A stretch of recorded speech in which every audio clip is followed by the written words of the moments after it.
আমরাও পুষ্পা ঝুঁকে গানি। গুন্ডা বদমাস চোরদের কি করা হবে? কোলে করে ঘোরানো হবে, কাঁধে চাপিয়ে ঘোরানো হবে? তা তো নয়, কোমরে দড়ি পরিয়ে হাতে হাতকড়া পরিয়ে ঘোরানো হবে এবং সেরকমই ট্রিট করা হচ্ছে জাহাঙ্গীরের সঙ্গে। শুধু ওই হাত জোর করলে হবে না, কান ধরতে হবে। সেই মতো করে জাহাঙ্গীর কান ধরে ক্ষমা করবেন, ক্ষমা করবেন, ক্ষমা করবেন এরম ভাবে এগিয়ে যাচ্ছে। ওই ডাকাতটা কোথায় কোথায় দেখা যাচ্ছে?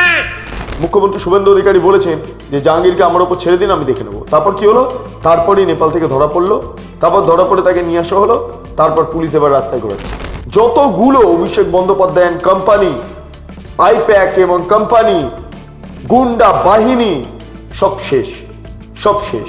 ফলতার বাসিন্দারা যারা এতদিন ধরে জাহাঙ্গীর বাহিনীর দ্বারা নির্যাতিত হয়েছেন তারা তো একদম আনন্দে আত্মহারা।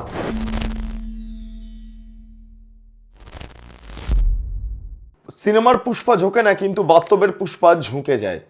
এই যে জাহাঙ্গীর, কি অবস্থা দেখুন, কান ধরছেন।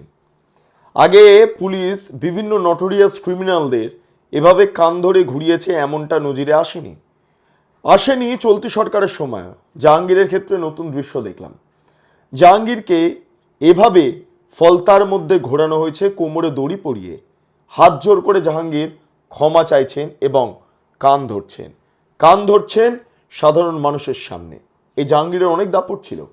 অভিষেক বন্দ্যোপাধ্যায় ছত্রছায়ায় বড় হওয়া নটোরিয়াস ক্রিমিনাল এই জাহাঙ্গীর। কেন নটোরিয়াস ক্রিমিনাল বলছি জানেন? 2021 সালে ভোট পরবর্তী সন্ত্রাস হয়েছিল।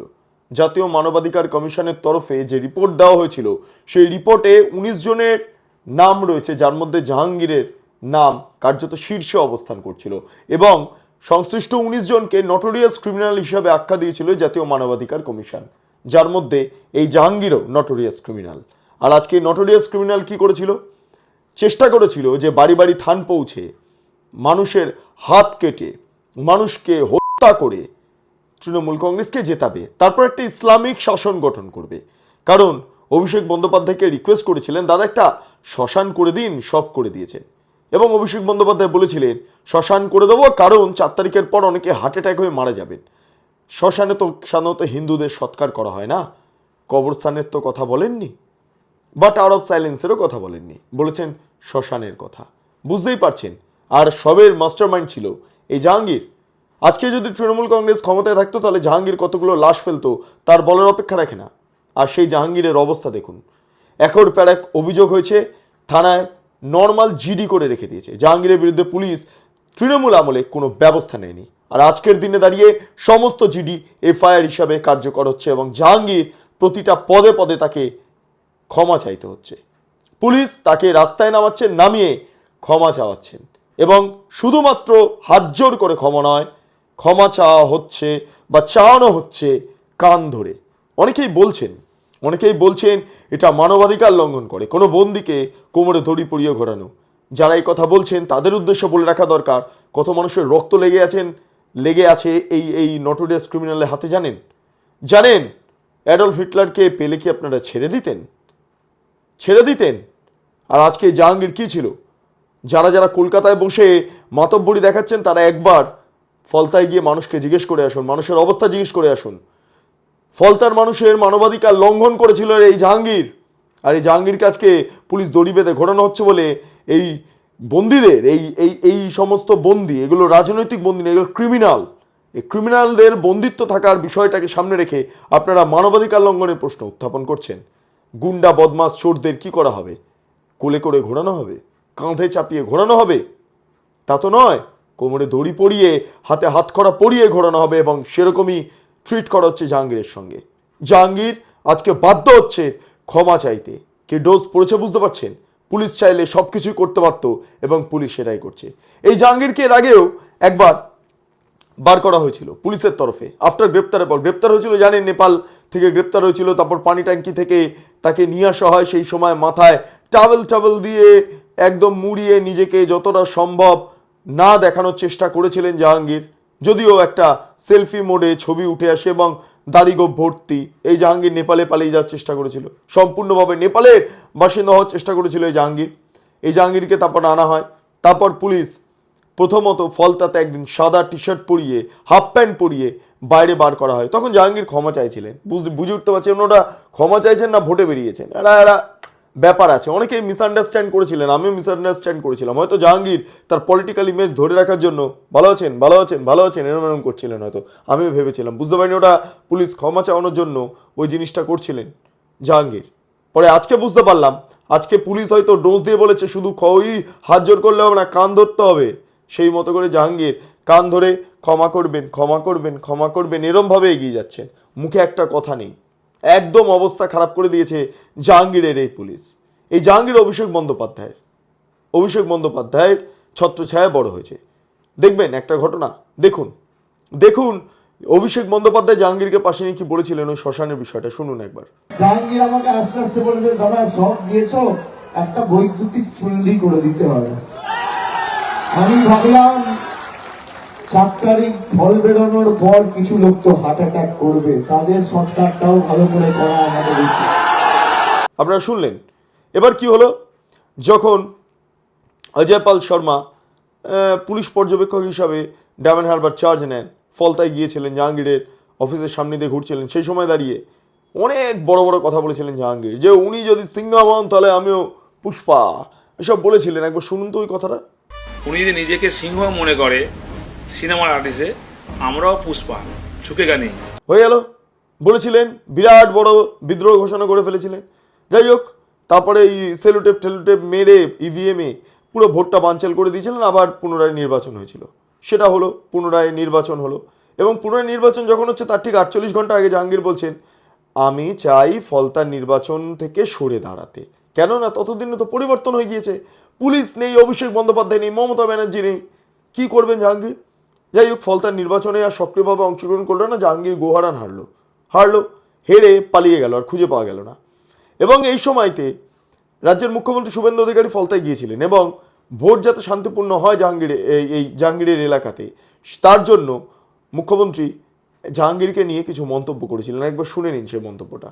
কোথায় গেলেন তথাকথিত পুষ্পা নাকি নাম? ওই ডাকাতটা কোথায়? কোথায় দেখা যাচ্ছে? যত অভিযোগ করেছে সাধারণ নির্বাচনের সময়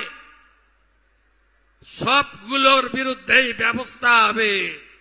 ফেলে রেখেছিল জেনারেল জিডি করে, সব এফআইআর হয়েছে, গুন্ডামি করতে দেব না। আপনারা শুনলেন সেই মন্তব্য। রাজ্যের মুখ্যমন্ত্রী শুভেন্দু অধিকারী বলেছেন যে জাহাঙ্গীরকে আমার ওপর ছেড়ে দিন, আমি দেখে নেব। তারপর কি হলো, তারপরই নেপাল থেকে ধরা পড়লো, তারপর ধরা পড়ে তাকে নিয়ে আসা হলো, তারপর পুলিশ এবার রাস্তায় ঘোরাচ্ছে আর ক্ষমা চাওয়াচ্ছে সাধারণ মানুষের কাছে। জাহাঙ্গীর ক্ষমা চাইছে, হাফ প্যান্ট পরে, খালি পায়ে, কোমরে দড়ি বেঁধে হাত জোর করছেন কখনো জাহাঙ্গীর, আবার কখনো কান ধরে মানুষকে বলছেন ক্ষমা করে দেবেন, আমায় ক্ষমা করে দেবেন। হ্যাঁ, জাহাঙ্গীরকে এখন ফলতায় এমনি সিঙ্গেল ছেড়ে দিলে পচা ডিম আর তার পাশাপাশি ইট পাথর বালি কী সব খেয়ে যে জাহাঙ্গীরের অবস্থা খারাপ হবে তার বলার অপেক্ষা রাখে না। কিন্তু এই মুহূর্তে দাঁড়িয়ে জাহাঙ্গীরের যে পরিস্থিতি আপনারা দেখতে পাচ্ছেন, পুষ্পা ঝুঁকে গেল। তাহলে কি প্রমাণ হলো? সিনেমার পুষ্পা কিন্তু ঝুঁকে যায় না। সিনেমার পুষ্পা এরম করে ঝোঁকার বার্তা দেন, কিন্তু বাস্তবের পুষ্পা এসব করে ঠোরেও ঝুঁকে পড়েন। তাই কেন জানেন তো? তার কারণ পুলিশ, অভিষেক, মমতা কেউ নেই তো, এখন কেউ নেই, এখন জাহাঙ্গীর খালি। আর জাহাঙ্গীরের সাথে যত সব গুন্ডা ছিল, জাহাঙ্গীর বাহিনী কোথায়? পার্টি অফিসের সামনে জাহাঙ্গীরের নামে স্লোগান দিয়ে জাহাঙ্গীর দা এসব কত জিনিস দেখেছি, কত খেলা দেখেছি, খেলা হবে, জয় বাংলা, কোথায় সেগুলো? সব হাওয়া হয়ে গিয়েছে, খুঁজে পাওয়া যাচ্ছে না। জাহাঙ্গীরের বেশ কয়েকজন সঙ্গী যারা ডান হাত বাঁ হাত ছিল, তারা ওই শাখা পোশাকাগুলো পুলিশ হেফাজতে রয়েছে। একটা বাইক বেরোচ্ছে না এখন। ফলতার বাসিন্দারা দারুণ ভালো মজায় আছেন, একদম কড়া শাসন যেটাকে বলা হয়। আমরা উত্তরপ্রদেশে এরকম শাসন দেখেছি, যোগী আদিত্যনাথের শাসন, এবং খুব তাৎপর্যপূর্ণভাবে রাজ্যের মুখ্যমন্ত্রী হিসাবে শপথ নেওয়ার পর শুভেন্দু অধিকারীকে যোগী আদিত্যনাথ তার উত্তরীয়টা খুলে শুভেন্দু অধিকারীর গলায় পরিয়ে দেন, এবং কার্যত সেই উত্তরীয়র মাধ্যমে যোগী তার কি উত্তরাধিকার ঠিক করে দিলেন, এবং সেই মতো করেই রাজ্যের মুখ্যমন্ত্রী শুভেন্দু অধিকারী এই ক্রিমিনালদের সঙ্গে যেভাবে ব্যবহার করছেন বা পুলিশের যে ভূমিকা দেখা যাচ্ছে, তাতে করে একটা বিষয় স্পষ্ট, মানে ইউপির শাসন যেভাবে একটা কড়া শাসন ইউপিতে দেখা গিয়েছে, সেরকম শাসন আগামী দিনে পশ্চিমবঙ্গে দেখা যাবে। এই জাহাঙ্গীরের মতো এই নটোরিয়াস ক্রিমিনালগুলো আপাতত তো জেলের ভেতরে। ওই আরেকজন আছে শওকাত মোল্লা, গেছে ভোগে, একদম পুরো জেলের ভেতরে এখন ঘানি টানছে। ঠিক একেবারে জাহাঙ্গীরের অবস্থা। যতগুলো অভিষেক বন্দ্যোপাধ্যায় কোম্পানি, আইপ্যাক এবং কোম্পানি, গুন্ডা বাহিনী, সব শেষ, সব শেষ। অভিষেক বন্দ্যোপাধ্যায় এবার পালানোর চেষ্টা করছেন, সিআইডি ডেকে পাঠিয়েছে, বিভিন্ন ইস্যুতে সিআইডি ডেকে পাঠাচ্ছে। এই শ্মশান, ডিজে ইত্যাদি ইত্যাদি এই সমস্ত ক্ষেত্রেও ডেকে পাঠাচ্ছে সিআইডি। অবস্থা খারাপ হয়ে গেছে, অভিষেক বন্দ্যোপাধ্যায়েরও অবস্থা খারাপ, মমতা বন্দ্যোপাধ্যায়ের দলটা আর থাকছে না। আর অন্যদিকে দাঁড়িয়ে জাহাঙ্গীরের মতো গুন্ডাগুলোকে রাস্তায় নামিয়ে পুলিশ এমন ধোলাই দিয়েছে যে বাধ্য হয়ে কান ধরতে হচ্ছে। এমন ছবি সত্যি সত্যি মন ভরিয়ে দেয়। কারণ যারা এই ফলতার বাসিন্দারা, যারা এতদিন ধরে জাহাঙ্গীর বাহিনীর দ্বারা নির্যাতিত হয়েছেন, তারা তো একদম আনন্দে আত্মহারা। যাই হোক, আপনারা যারা ফলতার বাসিন্দারা যদি এই ভিডিওটি দেখেন, অবশ্যই আপনারা কমেন্ট সেকশনে মতামত পেশ করবেন। তার পাশাপাশি সার্বিকভাবে প্রত্যেক দর্শকদের বলছি, আপনারা আপনাদের সমস্ত মতামত কমেন্ট সেকশনে লিখুন, জানান এবং আমাদের সমৃদ্ধ করুন। আপনারা এতক্ষণ ধরে দেখছিলেন বেঙ্গল লিবার্টি। চ্যানেলটি অবশ্যই ভালো লাগলে লাইক করুন, সাবস্ক্রাইব করুন, শেয়ার করুন, বেল আইকন ক্লিক করুন, www.bengalliberty.com, সেখানে ক্লিক করুন। সমস্ত খবর আপনাদের জন্য সাজানো রয়েছে। একই সঙ্গে আরও দুটি YouTube channel, Bengal liberty live এবং বেঙ্গল লিবার্টি নিউজ, সংশ্লিষ্ট দুটি চ্যানেলেও আপনারা প্রবেশ করুন, লাইক করুন, সাবস্ক্রাইব করুন, শেয়ার করুন, বেল আইকন ক্লিক করুন। স্বাধীন কাঁচিন এবং গেরিলা সাংবাদিকতার পাশে দাঁড়ান। অসংখ্য ধন্যবাদ।